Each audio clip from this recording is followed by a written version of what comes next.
Properly preparing for a life-threatening event is crucial. Your preparation will determine your ability to respond, and quite likely, the odds for or against your survival. But sometimes, survival isn't the measure of success.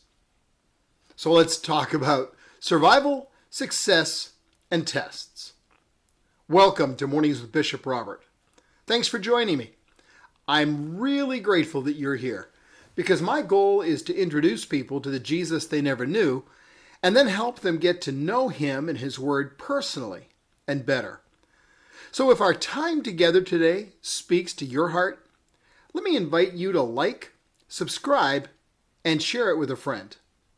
Also, join our email list to get a free copy of my book, Count to One, get Mornings with Bishop Robert sent directly to your inbox every day, and then lots of other great benefits.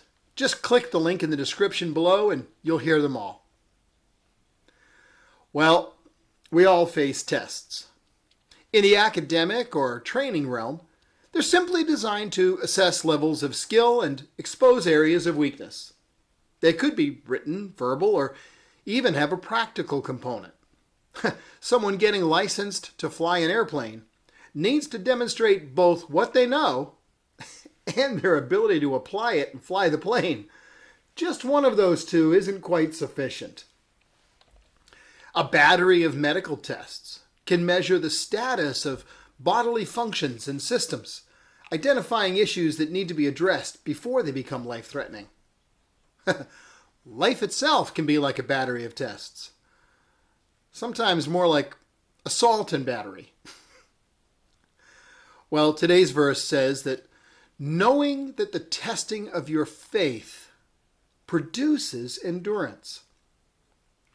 The interesting twist that comes with tests from God is that they not only reveal things to us and others about our skills, knowledge, or capacity to perform, but they can actually develop things within us as we walk through them.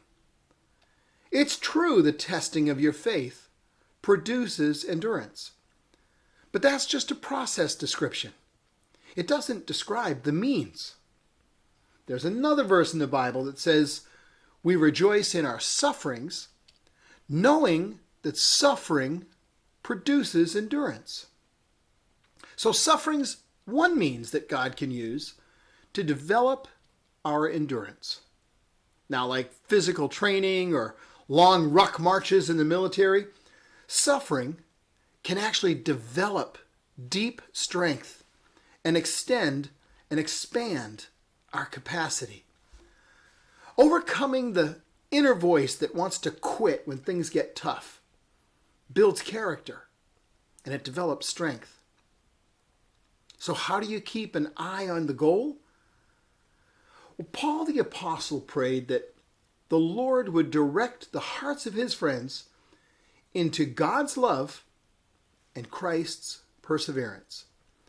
And those two things lift us up above the battle, giving us inner peace and direction as our faith is tested. This is only a test. And trusting in God's love while we're being tested keeps our minds and our hearts focused where they need to be. Never forgetting in the darkness of the tests what we learned in the light of his presence. Rejoicing, making the choice to rejoice even in our sufferings, because we know that suffering produces endurance. Endurance produces character, and character produces hope. It produces.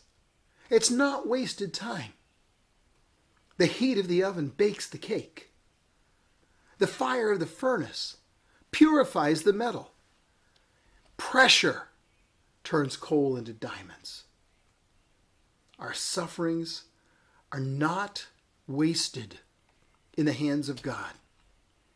He uses them to produce in us the things he knows we need. This is only a test.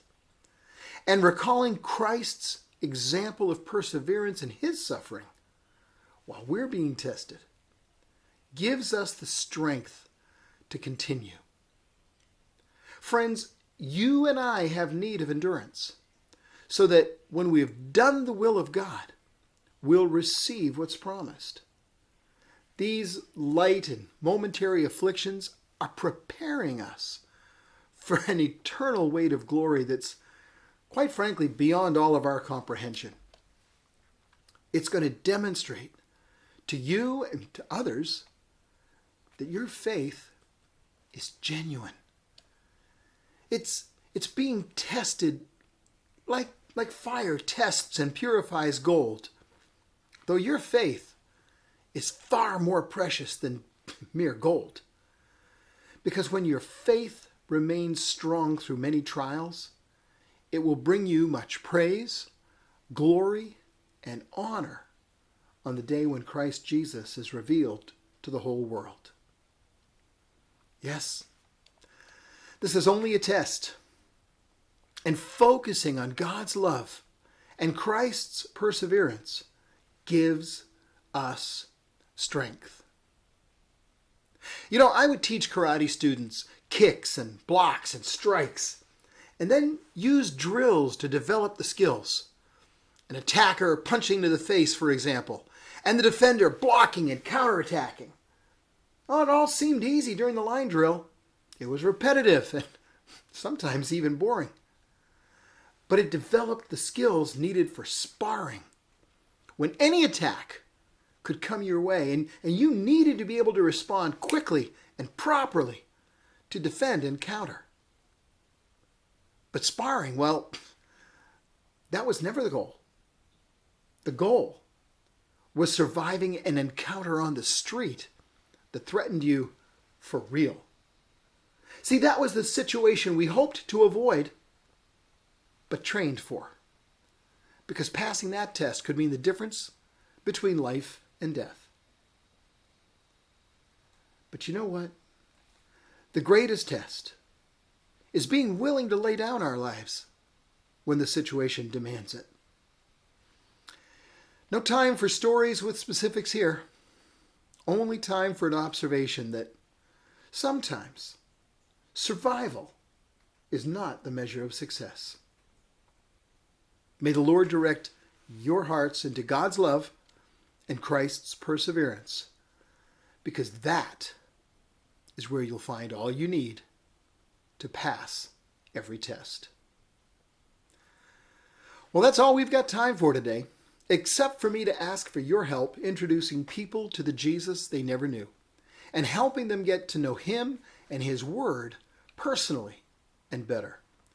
Would you please like this video so more people will see it? And then click follow or subscribe so that you and I can get together every day. Click the link in the description to get that free copy of my book, Count to One. And one more thing. Share this video with a friend, would you? Because as you do, you're part of the team touching more than 1 million hearts all over the world with the love of Jesus. Thank you for helping.